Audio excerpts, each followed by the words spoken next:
All right. Hello, everybody, and welcome to another episode of the Couch Warrior podcast. As always, I'm your host, Mike, and today for UFC 293, I'm going to be breaking down the fights with one of my personal favorite cappers from one of my favorite shows, Brady, DFS by the numbers. What's up, brother? How you feeling about the card? What's up, man? Feeling pretty good. It's not like the strongest pay-per-view in the world, but I'm looking forward to this main card especially. I think there's some solid fights on it, some lower level fights on the prelims, but if we can make money on it, no complaints from me as always. Hell yeah. Honestly, like the prelims are pretty low level, but there's some matchups I'm looking forward to. Definitely a few names I want to see fight, but we can hop right into the card. We've got Kevin Jousset versus Kiefer Crosbie up first. Jousset, 8-2-0. He's 30 years old. Don't have a lot of his measurables, but I did compare him to his last opponent, Kit Campbell. Looks like he's around 6'1", 6'2", since Campbell is like 6'2". So believe he's going to be the taller man here. Crosbie, 10-3-0. He's 33 years old. 5'11". Think he's a shorter guy. 70-inch reach. Training out of SBG. City Kickboxing for Kevin. Why don't you start us off, Brady? Yeah, I feel like this is a fight we should have been watching like tonight on like a Tuesday. I feel like it's like a DWCS fight. Was really not impressed with either guy. Jousset is a city kickboxing guy, so that's probably why he's on the card here. And I think he's solid everywhere. He doesn't really like amaze you, but he's good on the feet. He has a judo background as well, so I just think he has like the better skill set overall. He probably wins this fight wherever it goes. What's interesting to me is potentially maybe like the fight doesn't go. It's sitting at minus 130 currently, and it's more so because Crosbie kind of like puts himself into the fire. This guy Crosby's been finished in 2 of his losses, once by knockout, once by submission, and offensively he's just going to go for it. So I think maybe like a violence bet, if anything, on this fight, but this is probably my least favorite fight on the card to kick it off. Yeah, this one was pretty interesting for me. I had no idea who Jousset was. I never saw him fight. I didn't know Crosbie from Bellator. I remember he was like a minus 350 favorite against Furtado. He almost lost. He probably did lose that fight. It was a split. And then the Karakhanyan fight and the other one, I'm forgetting the dude's name, weren't great looks. He did knock out Alex Oliveira. I don't know what the hell was happening in that fight. It just looked like a crap show. He does seem to hit really hard. Doesn't really throw much straight, but everything's kind of got a hook to it. But the power's there. He'll go to the body sometimes. Mostly just look headhunting, though. Leg kicks do look pretty good. I don't love his output. He looks like a pretty good wrestler, but he's kind of like submission before position. He'll fall right off of the back. Don't rate it too highly. I do think he can possibly get some takedowns, but we don't have too much info on the takedown defense of Kevin. I did watch that fight with like the 40-year-old man. I'm assuming you saw that one too, Brady. It was like his second to last fight. Yeah. And that was just weird. It went all 5 rounds, first of all. He couldn't finish this 40-year-old man.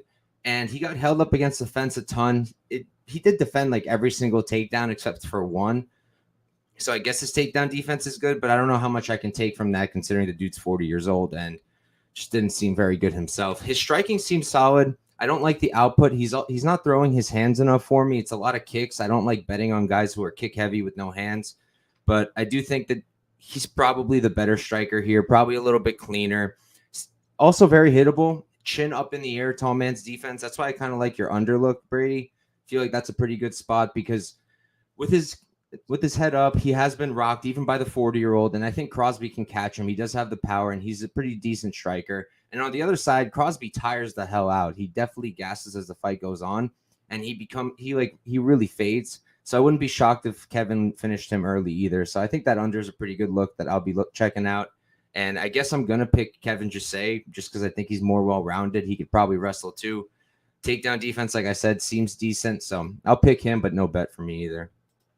Yeah, I think it's probably one I just want to stay away from. Like I said, and looks like money's coming in on like the fight goes. So maybe the under 2.5 will be around plus money. We'll see. That would be nice. I would play that one if it does hit plus money. I think Kevin Jousset at plus money was a good play too, but now that he's minus 155, it's absolutely it's a pass. Yep. What's up, Abraham? Thank you for tuning in, brother. Moving on, though. Next up, we've got Shane Jung versus Gabriel Miranda. Shane Jung is 13-7-0, 30 years old. He's 5'8" with a 72-inch reach. Another city kickboxing guy. Miranda, he's 16-6-0, 33 years old, 5'11". He's 3 years older. He's got a 1-inch reach disadvantage. And I'll start us off here. I made a bad bet, Brady. I played Miranda at plus 105. Which after doing more and more tape, I think was not the move. Not because I think he loses. I do think he wins. But because the odds just weren't great. And now at plus 146, I'm kicking myself.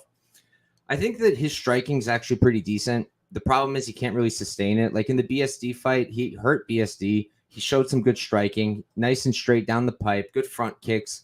But like I said, it's not really that sustainable. He does have a lot of power. I think he's definitely got the finishing upside here. I like the clinch game a lot of knees. And I think his wrestling's actually pretty solid. He's this big, strong dude. He's going to be a lot bigger here. I do think the physicality will come into play. 15 submission wins, 15 of 16 of all of his wins are by sub. BJJ black belt. I don't love when he does that thing where he's too comfortable from bottom and he'll just play guard. But I don't really see Shane trying to take him down too much. I kind of think that if Jung does get him down, he's just going to get away and ask him to get back up. So doubt that's going to really come into play too much. But I think that he's going to hurt Jung at some point. I think he's going to submit him. I think that's how it plays out. Didn't want to get too funky with the ITD because it's essentially the same price. And crazier things have happened in MMA, but I think he's just got more finishing upside. Jung, he's solid, but like he's meat and potatoes. He doesn't do anything spectacular. He's just very good at the fundamentals and the basics. He does have good pressure, pretty hittable himself. Takedown defense is solid, but he hasn't fought somebody like the size and the grappling, like credentials, I guess, or background of Miranda. He defended against Builder 6 out of 7 times, which is a good look, but I think as the fight gets late, Jung can probably get his own finish. I'm looking at the under as well. The under 2.5 is like minus 170, I think. No, the fight doesn't go as minus 175. Thinking maybe as a parlay piece. I'm going to see where that goes because I think it's either Miranda early or Jung late. So that's what I'm thinking. How about you, Brady? Yeah, I guess I'm seeing it pretty much the exact same way. Like Miranda early, Jung late. I was looking at these like early like Miranda props and they're like horrible. It's like Miranda round 1 right now is plus 300. Round 1 sub is plus 400. So yeah, I think they're kind of all over it. This is a guy with 16 wins, all 16 of them coming under 1.5 rounds. So yeah, I think if this does end early, it's on the Miranda side. The thing that worries me about the under is I just don't think Shane Jung is that amazing. And Miranda, has 6 losses, only 2 of them have been inside the distance, and one was against Benoit Saint Denis. So I'm not sure how much finishing upside Shane Jung really has, unless Miranda really gasses out. Which Miranda doesn't really gas out. I don't think his cardio is as bad as people think. His striking defense is pretty bad though, so it's probably a fight I'm just going to stay away from. I was also looking at like a finish only for Miranda, but they're all over that as well. It's like minus 125. So I think I'm going to pass. I'll pick Shane Jung to, either get a late stoppage or win a decision, but this is a fight I don't really have a ton of interest in. Makes sense to me. Did you see this, Brady? Budka actually got a contract. Yeah, that's shocking, to be honest. CT, let me know who else. I'm assuming Ribeiro obviously got one. Today probably got one. Did everybody? Everybody must have got one there. That's wild. That is wild. Yeah, Budka, I'm very surprised about. But we can move on. Next up, we've got Blood Diamond versus Charlie Radtke. Honestly, just gonna call them both by their nicknames because Chuck Buffalo is just too good. So we got Blood Diamond versus Chuck Buffalo. Blood Diamond has a staggering record of 3-2-0. He's 35 years old. 5'11" with a 76-inch reach. Radtke 7-3-0. 33, so he's 2 years younger, 1 inch shorter. Don't have his reach, but it seems to be shorter. And MMA Masters is what I've got for him. We know Blood Diamond's at City Kickboxing. Why don't you start us off for this one, Brady? Yeah, I mean, the first thing I looked for in the tape of Radtke was, does this guy wrestle? Does this guy try to get the fight down to the mat? And honestly, not really. Like, we've seen some grappling. He was able to get a submission in his last fight, but his opponent kind of initiated the wrestling there. He's able to get on top and find the sub. He is training at MMA Masters. So, if he comes in here with the game plan of getting this fight down to the mat, and if he is able to get this fight down to the mat, I think there's a massive advantage in terms of the jiu-jitsu there. In terms of the striking, I actually was really impressed with the striking of Radtke as well. Fast hands, good combinations, lots of volume, lots of power as well. So I think even on the feet, like he's going to be okay here. But where he really looks minus 350, he's got to get this fight down to the mat. I think the price is a little bit ridiculous, just due to the fact that he's not going out there and showing a lot of ability to get fights down to the mat. But if he does, I guess he could look minus 350. I was looking at the sub prop and it's horrible. The submission prop for Radtke is now plus 175 for a guy that doesn't like proactively wrestle. That I'm not even thinking about touching that. So this is just a big stay away for me. I think it's gonna be an entertaining fight, but from a betting perspective, I think Radtke should win, but I just really struggle to get to this price tag, unless I knew for a fact he was going to wrestle. Yeah, so I honestly shared like the initial impression that you did. I was pretty shocked with Radtke. I went into it thinking he's too much of a favorite, and this is when he was minus 235. I didn't think that was warranted just off of memory. Because like I feel like Blood Diamond's not that bad, but then I taped it, and honestly, he's pretty bad. He's pretty bad. The striking looks decent at range, but it's not what you'd expect. Like we heard all this hype about his striking, city kickboxing guy. I'm pretty sure his kickboxing record isn't even that great, but he's just been a disappointment. And the tape, like, it doesn't make me feel any better about him. Takedown defense isn't great. It's okay, but it isn't great. I imagine they're practicing it a lot at over at City Kickboxing, but I just don't know at 35 if it's going to get much better at this point. And I don't know what he's going to do here. He can maybe knock out Radtke, I guess. It'll probably be decently close on the feet if he can keep it at range, but I just don't think it's likely. At minus 350, I think this is a tremendous pass. Maybe Blood Diamond knockout. I'm not positive what that price is. I'm thinking maybe it'll be like plus 500 or something. That might be a look. I parlayed Radtke when he was minus 235, so I don't feel disgusting about that. After the tape, I feel like he is going to cover that price. The wrestling is solid. Decent sub game. Like you said, it's not something he's always going for, though. The striking, I think, is pretty good. And I just think he has Blood Diamond covered. Unless he decides to strike at range for some reason, then he's probably going to lose that one. But I don't think he will. I think he's going to win. But I would pass at minus 350. Yeah, minus 350. It's getting up there. It feels like, this card, like, a lot of money's coming in on these favorites. Like, these favorites are getting like pushed way too wide. I think it might be because, last week all the favorites won. So all the parlay money's coming in. And yeah, a lot of these lines are getting kind of ridiculous. And it's only like a Tuesday. Yeah, this is like a parlay card. You already know that. Like, we're about to talk about one that I imagine a lot of people have in their parlays, which is a bit scary, honestly. We've got Nasrat Haqparast versus Landon Quinones. Nasrat, he is 14-5-0, 28 years old, 5'10" with a 72-inch reach. Not positive if he's still at TriStar or not. Do you know, Brady? I'm not 100% sure. Yeah. And then Quinones, 7-1-1, 27 years old. He's 1 inch shorter, same reach. It says Killcliff FC on here. I didn't see that on his Instagram, but we'll go with it. I'll start us off here. I mean, I don't really have too much to say. I think a lot of people are making Quinones out to be a little bit worse than he is because of that loss to Jason Knight on The Ultimate Fighter. But he got caught, and it happens. And I don't think we should take too much from that. Watching the rest of his tape, he seems like a Dana White's Contender Series guy. Probably should have gone there first. I think that would have been a good fit. I don't think he's ready. Definitely not for a pay-per-view, and definitely not against Nasrat. His striking's all right. Seems really, really hittable to me, though. The wrestling is pretty good, but Nasrat's got a great takedown defense against way better guys than Landon, and I just don't see that really working here, and I don't think he can outstrike Nasrat. Nasrat doesn't do anything spectacular either. You guys are going to hear me say meat and potatoes probably 10 times on this show, and this is another guy that I feel is pretty meat and potatoes. I don't think that's a bad thing. Sometimes it's really good to just stick to the basics and be amazing at them, and he's very good at the basics. Great boxing, great output. Just think he's going to piece up Landon. The almost like obvious bet is like Nasrat by decision because he has like one finish in 10 UFC fights, but I wouldn't do that here just because I could see Quinones fading late. We've seen him hurt in the regionals against, what was his face? Acevedo off like a really sloppy hook.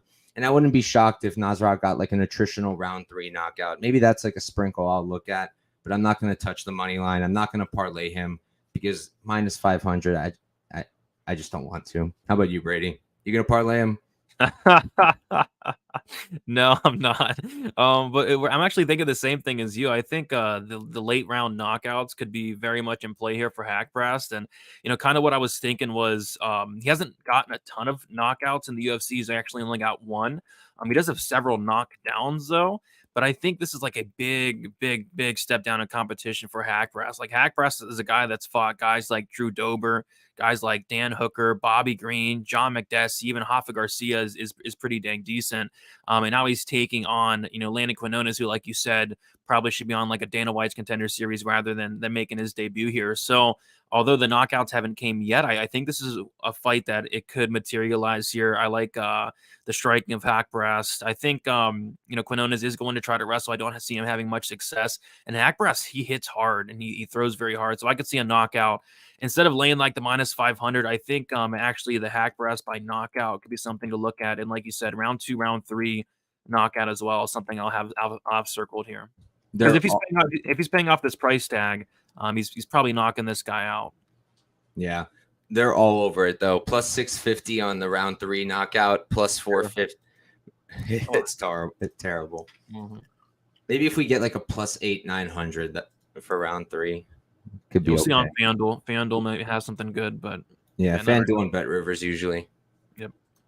But moving on, we've got Jamie Mullarkey versus John Makdessi. Mullarkey is 16-6-0. 29 years old. He is 6 feet tall with a 74-inch reach. Another city kickboxing guy. On the other side, Makdessi, 18-8-0, 38 years old. He's 5'8" with a 68-inch reach. Start us off, Brady. Yeah, I know if Lou was on the panel, I see him in the chat. If he was on the panel right now, he would say Jamie Mullarkey in this economy. I mean, minus 280. I saw him at like minus 180, and I was like, no, thank you. And now he's like minus 280. I get it. Jamie Mullarkey is going to be the much bigger guy. He's going to be the much younger guy. I think he can mix in a takedown here or there. But I actually think John Makdessi can make this a little bit more competitive than this line does indicate. Makdessi is going to be coming forward the entire time. Makdessi is going to be pumping out a lot of volume. I trust the durability of Makdessi a lot more. So I'm not saying Makdessi, outright wins the fight. I think if it does go the distance, it probably goes to the hometown guy. But I think Makdessi can, look a lot better than the plus 230, plus 240 indicates. A play that I'm eyeing is going to be like the plus 3.5 point spread on John Makdessi. Because like I said, if this does go the distance, it probably goes to the hometown guy, but I think at the very least he can win at least one round on all 3 of the judges' scorecards. Right now, the point spread's at minus 110. Was hoping to get it at plus money. We'll see where DraftKings has it, but I lean Makdessi at this price tag, and I would not touch Mullarkey anywhere near minus 280 personally. Yeah, honestly, that point spread seems like a good look. Minus 110 is iffy, but I do think he picks up at least one round here. He looked pretty good in his last performance against Nasrat. We were just talking about him. He's a good fighter, and he beat Ignacio Bahamondes, who I know lost to Klein. Everybody's upset about their parlays, but Bahamondes is still a good fighter too, so that's a good win. I did play Mullarkey at minus 180. I wouldn't touch minus 280 with the 10-foot pull. We saw what happened last time. He was like minus 400 against Naimov, was winning that fight clearly, and then got knocked out. I actually had a small ticket on Naimov, so that felt good, especially because I was already ripping it up because the fight was not going my way. But it happened, and that's why it's hard to trust Mullarkey. At minus 180, I felt it was fair. He is much younger. He's 29. He is going to be still improving. Great camp, good power. Striking is solid. He's been mixing in this grappling. Makdessi does have like an 85% takedown defense over a tremendous sample size at this point in the UFC, which is great. But I do think Mullarkey could mix that in. I think he's live for a finish, possibly late, but I think it's just going to be a close fight that goes to decision. And I think Mullarkey pulls it off 29-28. Lou's asking, what do we think about the split here? Sounds like we both think it's live. Potentially, yeah, depending on the price. Probably like 450, 500 maybe.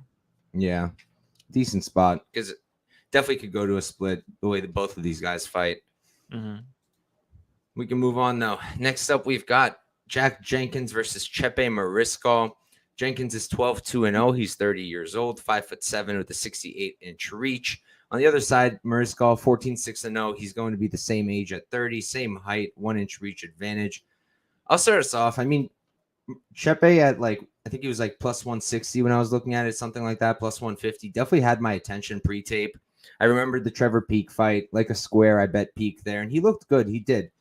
But I have a few things to say about that. First off, a guy like Peek plays perfectly into Mariscal's fighting style because he has a judo background, a very, very good judo background. And I've done judo. I know the basics. And what you need to get a throw is you need pressure. You need the other person going at you. And a guy like Trevor Peek all he has is pressure, and Chepe was able to take advantage of that and throw him around. He's not really shooting double legs. He's not really shooting single legs. He's using trips and throws. And that's why I don't think those are going to be as effective on Jenkins, because everybody's pointing at Emmers taking him down. But Emmers is a traditional American wrestler, doubles, singles. That's mostly what he goes for. And I have a hard time seeing that work against Jenkins too much. Jenkins has good takedown defense, in my opinion. He does all the things right, underhooks, hips off the cage, doesn't do that thing where they grab the person's head behind them. That's a terrible thing. It's a day one no-no in wrestling. I think his boxing is crisp. I'm seeing people say that he's not a good striker, which, I mean, everybody has their reads. I just don't agree with it. His leg kicks are very good and definitely a good weapon, but people are saying it's like his only weapon, and I couldn't disagree less. And I think he can wrestle too himself. Chepe, his striking, he seems to have more power, but I don't think it's as technical. I don't think it's as crisp. I think Jenkins is going to land more often, and I think he's going to land cleaner. Maybe Chepe just lands harder, but I don't see him finishing Jenkins. I went with Jenkins at minus 180, put 1.8 units on it. I do think he covers. I think he's the cleaner guy, but I can see an argument for the dog. How about you, Brady? Yeah, I saw Jenkins at minus 180, and I thought maybe more money would come in on, Mariscal after he impressed in his fight against Trevor Peek. A lot of people seem to be really high on this guy, so I kind of just said I'm going to wait it out, see where the line goes, and the line went the complete opposite way, and now Jenkins is like minus 210, minus 220 at that point. Don't have a ton of interest, but yeah, I do like him to win this fight. I think a big path to victory here could actually be the wrestling for Jenkins here in this matchup. That Sean Soriano fight with Mariscal is just not a good look. Sean Soriano, a guy that is known in the UFC, who just gets taken down, gets subbed, gets controlled, and Sean Soriano was to take Mariscal down each and every round and control him there. So I think Jenkins has solid wrestling. He's landed 9 takedowns total throughout the UFC and the Contender Series as well.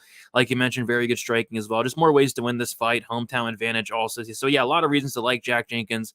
But at minus 210, minus 220, I'm not completely in love with it, and no props really sticking out. Maybe like Jenkins by decision, plus 135, because Mariscal showed that he is very, very tough. But outside of that, I'm going to probably pass on this one. Maybe Jenkins is a potential parlay piece, though.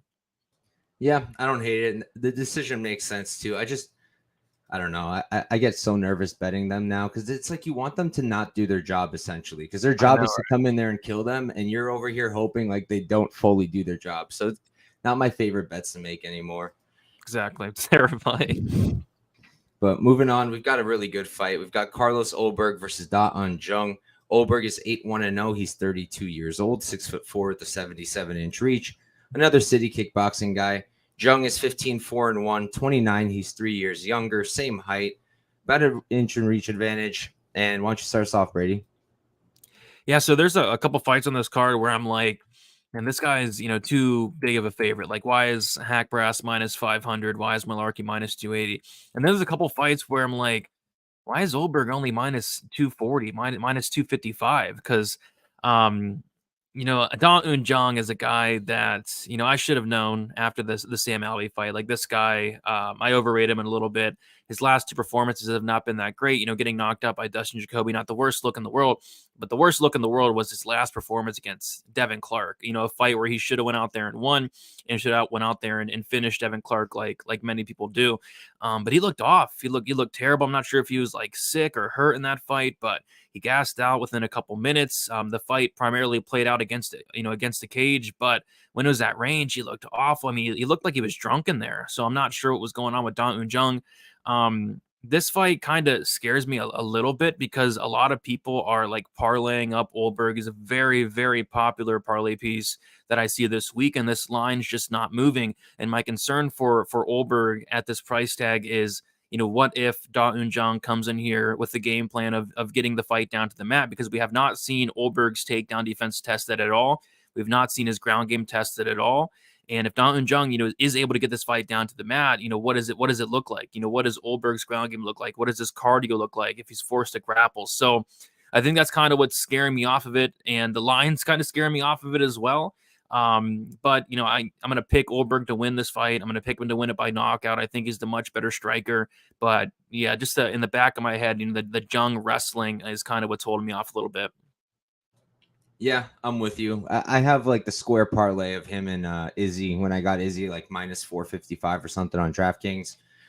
And like I like it, but I only put 1.8 units on it and not like a hammer like I'm seeing because I am concerned about that wrestling as well. Jung could wrestle. He's a big physical guy. He is still young. He's going to be improving.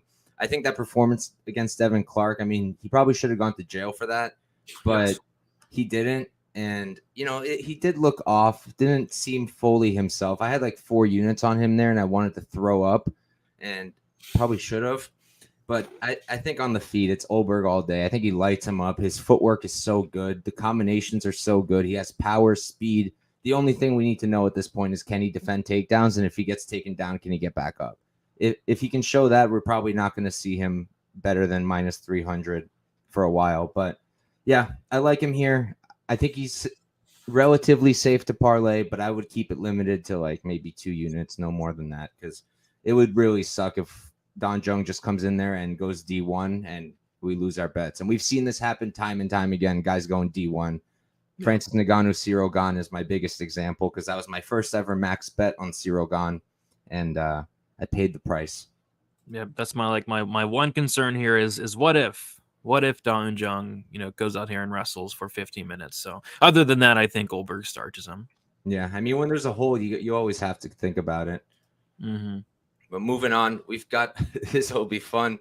Got Tyson Pedro versus Anton Turkalj, the pleasure man. Pedro 9-4-0. He's 31 years old, 6'3" with a 79-inch reach. The pleasure man, he's 8-2-0, 27. He's 4 years younger, 1 inch taller, 1 inch reach disadvantage. I'll start us here. I played Pedro early at minus 105. Felt like it was some recency bias. I cashed Makdessi in the last fight out, and here I feel like as long as he doesn't gas, I feel like he can definitely keep up with Anton pretty much everywhere. I think he's a crisper boxer for sure. I don't like Anton striking very much. I like the output, and he does have good power, and he could definitely make it hard for Pedro, get a little funky with it. But I think Pedro's the cleaner striker. I like his offensive wrestling more too. I think he's better there. I think on top he's very dangerous, good top control. The thing is, obviously, the cardio. Anton can push a pace. He can definitely get a late finish, possibly. I kept it to a unit at minus 105, but I think most of the upside lies with Pedro. It just really comes down to that cardio. He's not that much older. He's only 31. I still think he's improving as well. He came off of a long break from the Rua fight back into when he fought Ike Villanueva. But yeah, I like him here. I can't blame anybody for either side. The line's been flipping back and forth, back and forth, back and forth. They've both been underdogs at this point. I just think Pedro's a little bit better in terms of just skill. And I tried to fade Turkalj when he fought that dude on the Contender Series, Acacio dos Santos. That didn't go well for me, but it also didn't inspire a lot of confidence. And I think a lot of people are putting a lot of stock into that Petrino fight, but like he lost. And he lost pretty clearly. So I couldn't take too much from there. I think Pedro's going to win this one. How about you, Brady? Yeah, this fight should be pretty hilarious. If anything, it's not a fight I really want to bet on.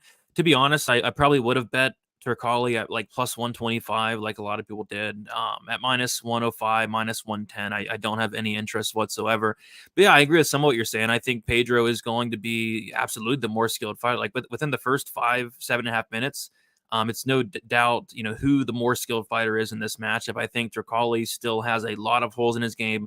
I mean, on paper, Turkalj has like a 15% takedown defense. He has no striking defense. Pedro's going to be the better striker, more power, probably the better grappler, but it's the cardio that kind of did it for me. So I think if this fight does get extended, I do think that does favor Turkalj. Apparently, like Pedro was like dealing with some illness or something in his last fight, but he didn't look great. Once the fight got extended, and really whenever the fight does get extended, he doesn't look that great. But yeah, Pedro's going to have some opportunities early. I think a sneaky play is like the fight ends by submission. Me and Propaholic, we're talking about it. It's currently at plus 205. The fight doesn't goes like minus 250, just because I feel like both guys are live for a sub here. Pedro, very, very good submission game, and Pedro actually has more submissions than knockouts on his record. Turkalj, solid grappler in his own right. I feel like this fight can play out on the mat for long periods of time. So I think the fight ends by sub at plus 205 is a spot that I'm circling. I'm not touching a money line on either side here. I'm going to pick Turkalj, like late finish, but Pedro's going to have plenty of opportunities early, and he could probably finish Turkalj early as well. But I'll say Turkalj survives and gets him out of there late. What do you think about like the fight doesn't go at -250 as a parlay piece? Yep, solid.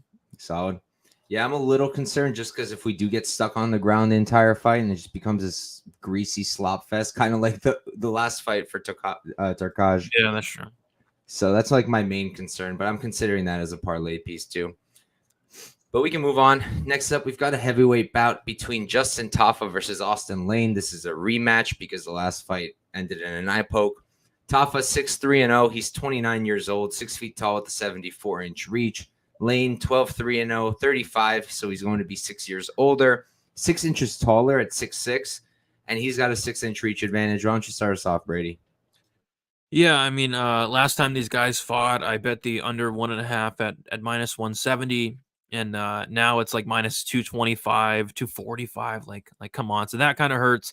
My prediction really hasn't changed from last time out. Last time out, I had Justin Tafa first round knockout, and I think it's probably going to happen here.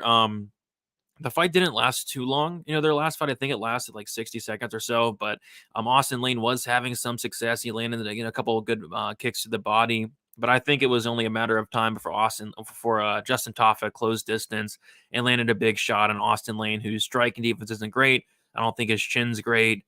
He's been knocked out 3 times, all 3 of which come in the first round. So I think, the obvious, prediction here is he's probably, Justin Tafa first round knockout, but from a betting perspective, I think they're all over it and more. Like the fight doesn't go is like -750, 800. Tafa in round 1 is +100, even might, like, come on. So I probably won't have a bet on this fight, but I'll say Tafa gets him out of their first round knockout.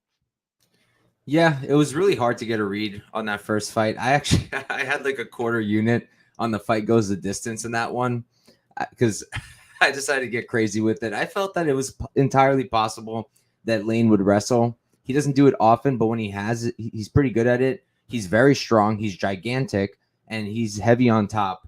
But that was a horrible bet, and it was going to lose. I could tell from those 60 seconds we had. So I'm glad that it got canceled, and now I'm not going to bet it again.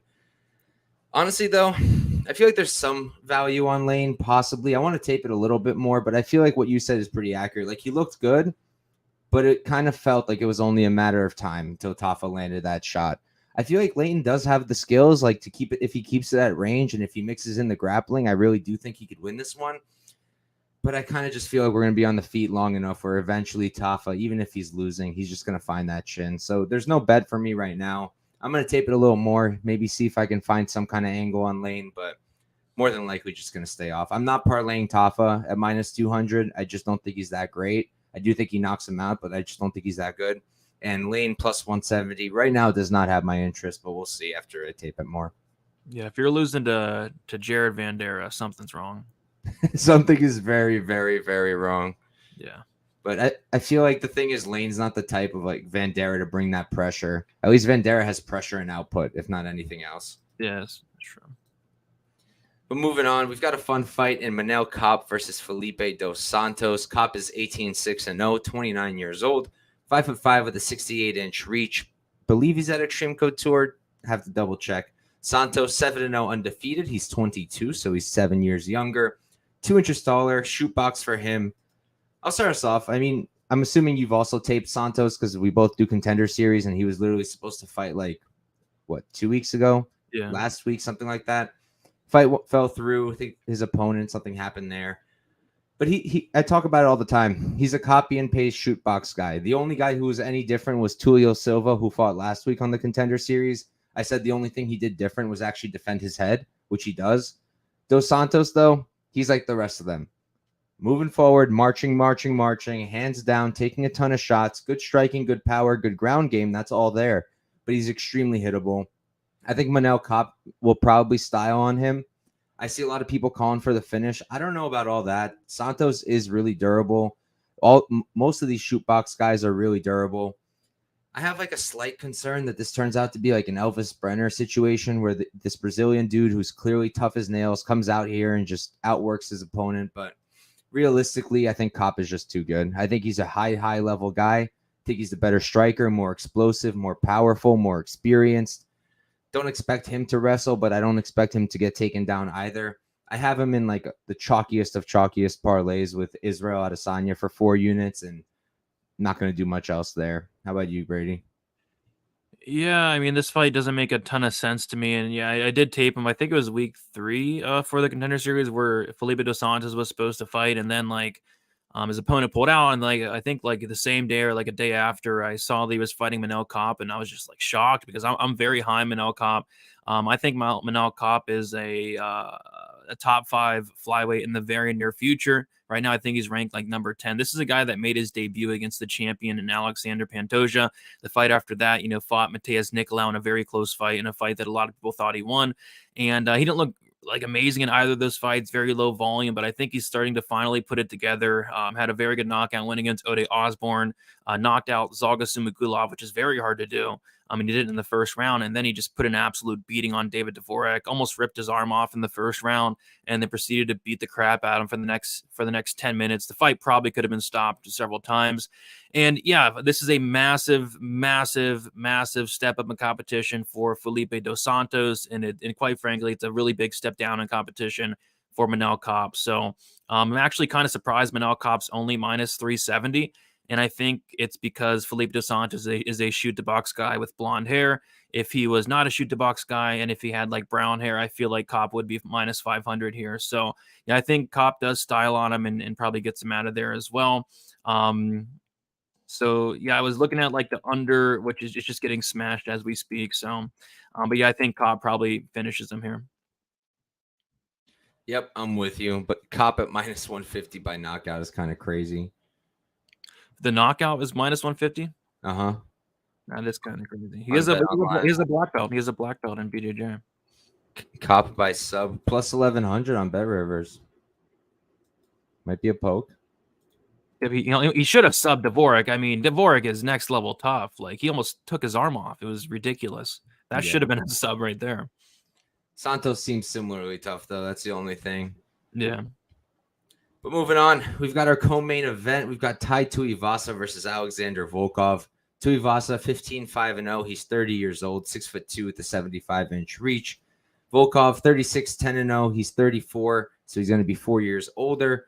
5 inches taller at 6'7" with a 5-inch reach advantage with an 80-inch reach. Start us off, Brady. Yeah, I mean it's a heavyweight fight, right? Like so, Volkov's going to be the bigger guy, going to have a reach advantage as well. I think people might be a little bit low on Tuivasa at this point, but his last 2 losses come against Cyril Gane, which Gane also beat Alexander Volkov, and then also against Sergey Pavlovich would probably knock out Volkov in 60 seconds. So yeah, I don't take those losses into account too much, but yeah, Volkov should be the minute winner here. I think Volkov has a lot more tools on the feet, but in a heavyweight fight, that doesn't always matter. I just really, really struggled to get anywhere near this price on Alexander Volkov in a fight that is going to take place on the feet, in a fight where Tuivasa has that hometown advantage and is going to have probably the power advantage as well. So I get why Volkov is the favorite, but it's definitely a dog or pass situation for me. Would look at like Tuivasa, probably just a money line because the knockout prop's not much better, but it's a dog or pass. Probably going to pass on it though. Yeah, I'm with you. I think Volkov should knock him out. I mean, I think he's got all the tools. He's gigantic. In my opinion, he's still improving. I've always liked his striking. I think he's a fantastic striker. Good output. And like Tuivasa's not going to mix it up, right? He's not going to go for takedowns. So he's got to get that knockout. And can he do it? Of course. And that's kind of why I don't want to touch Volkov. We've seen this happen already with him, right? Beating the crap out of Derek Lewis, and then boom, it's over. So it would really suck to play him at minus 250 and for a similar thing to happen. I think I'm just going to end up parlaying the inside the distance. It's minus 325, which is a lot better than the Tafa fight, which I thought was interesting because I think both of these guys are better finishers than Tafa and Lane because both of these guys hit like trains. Volkov, like I said, gigantic, and Tuivasa, we saw him knock down Gane in a way that nobody has. But at the same time, I just, skill-wise, I do think there's a big gap. Like I remember the Derek Lewis fight. I thought Lewis was winning that one until he wasn't. He got brutally knocked out. But yeah, not much more to say here. I think Volkov is a side. considered parlaying him, but I don't think I want to do it. Just gonna parlay the ITD, like fight ends inside the distance, and call it a day. Yeah, that's probably safer. I think both guys are live to a finish. I like those Volkov teep kicks to the body. I think he could hurt Yep. Tuivasa to the body, and then Tuivasa hits like an absolute truck. Both guys do. So yeah, I think I'd rather like play that fight doesn't go, or like the under 2.5 is about the same price as Volkov. Is it only like minus 250 ish? Minus 260 for under 2.5. Interesting. I might just do that instead. But moving on to our main event. We've got Israel Adesanya versus Sean Strickland. Izzy is 24-2-0, 34 years old, 6'4" with an 80-inch reach. City kickboxing, we all know that. Sean Strickland, 27-5-0, 2 years younger at 32, 3 inches shorter, going to have a 4-inch reach disadvantage, training out of Extreme Couture. I mean, I'll start us off. There's really not much to say here. Sean Strickland kind of just got the title shot because nobody else was around. They're not going to give it to Whitaker off a loss, Dricus injury or something like that. And they're not going to give it to Hamzat right now. So Strickland was the only one who made sense, and he got the opportunity. But unfortunately, stylistically, I don't really see anything here he can do. I don't think he can knock out Izzy, even with a lucky punch. He just doesn't seem to have that kind of power. I know he finished Abus Magomedov, but I mean, the drop down in Magomedov was crazy from round 1 to round 2. So I don't think we're going to see that from Izzy. I see people saying Strickland sub. I get it, but I feel like we say that every single time that Izzy fights someone who has grappling. Like when Vettori fought him, people were calling for a sub. I don't think it's likely. I really don't. Sean Strickland was talking about maybe wrestling against Pereira. We all saw how that went. Chin up in the air. Didn't care. I think Izzy KOs him probably in like 3, 4, or 5. That's the prop I'll look out for on FanDuel. See what they give me there. Maybe like plus 250 would be nice. Maybe plus 300 or better. But not much more to say. I think it's a clear Izzy win here. How about you, Brady? Yeah, I mean, this is a fight that I know it's weird saying like it's the main event. I just don't have a ton of interest in. I wanted to see the Dricus Adesanya fight. I think that would have been much more interesting to talk about. But yeah, I mean, there's a reason Adesanya is just a massive favorite here. It's a really good matchup for him. It's typically in an Adesanya fight, you have to worry about, either guys with power or guys with, wrestling. And Sean Strickland doesn't really pose any of that. I mean, could Sean Strickland wrestle? Potentially, will he wrestle? Probably not. But yeah, I think this is probably Adesanya's easiest fight since maybe like Anderson Silva or, Brad Tavares. Because since then, he's had to fight guys that will wrestle like a Robert Whitaker, Marvin Vettori, Jan Blachowicz, and then also guys with power like Alex Pereira, even Paul Acosta, Yoel Romero. So yeah, I don't think Sean Strickland has power or wrestling really here. So yeah, it should be Adesanya all day. It just comes down to, how does he win? I was looking at the 4-5 decision on FanDuel Sportsbook. It's minus 115, and I'm with you in terms of like sprinkling like the 3, 4, and 5 props. So I might maybe do both, maybe sprinkle the 3, 4, and 5, and then also play that 4-5 decision. Because Adesanya is not really a guy that's going to go out there and like rush the finish. Like if the finish comes to him, he gets it. Hasn't really finished too many people as of late. I know he finished Alex Pereira in his very last fight. Also finished Paul Acosta, but other than that, decision wins against Cannonier, Whitaker, Vettori, Yoel Romero, Kelvin Gastelum. So yeah, I think a late finish could be in play or a decision here. So 4-5 decision, 3, 4, 5 sprinkles, but outside of that, not much sticking out. I would have absolutely parlayed Adesanya at like minus 400, minus 650. That doesn't really add much. So I'm going to stay away from that aspect. Yeah, I was glad to get the minus 455 on DraftKings. As insane as that sounds, but I think he's going to very much cover that price. Yep, absolutely. But all right, guys, that's UFC 293. Thank you guys all for tuning in and watching post Dana White's Contender Series. I was like still calming down this whole show after my Budka bet. Dude, I was so stressed because that was not a dominant win to say the least. That was just a crap show, and he really just won because Hanekom couldn't do anything. It was an awesome fight. And he got a contract somehow, which I think is terrible for him because I'm not sure who he beats in the UFC at light heavyweight, and he's 23. I think he should have probably gone off to the regionals and then come back, but hey. Yeah, I'm not sure what Dana White's doing there with that signing. I mean, if he can get signed, I think everybody else from here on out should get signed as well. I have a feeling I know exactly what he said. This kid's only 23 years old. Came in on 6 days short notice. He just fought at heavyweight. That is true. Get over here, kid. Yep. I'll watch it back, see how accurate I was. But yeah, thank you guys all for tuning in. In terms of what I got going on this week, not too much more. We got the Contender Series show with Wiz tomorrow. We'll be talking about next week nice and early. Got to go tape that as soon as we get off. Thursday, like always, me and Propaholic will go live on Twitter Spaces for Prop Talk. Just going to talk about the card from a prop perspective. Props are pretty much all Propaholic bets, so he's pretty good at it. Tune into that. And then I'll drop my shorts probably like tomorrow. We'll see. And yeah, thanks, Brady, for coming on. Why don't you plug yourself, and we'll hop on out. Yep, going live with the guys over at Pub Sports Radio tomorrow for the DraftKings show there, and then I'll be going live Friday and Saturday on my channel for my final thoughts on Friday, and then best bet on Saturday as well. Thanks for having me on. Fun card, not the best pay-per-view in the world, but it should be a good card overall, I think.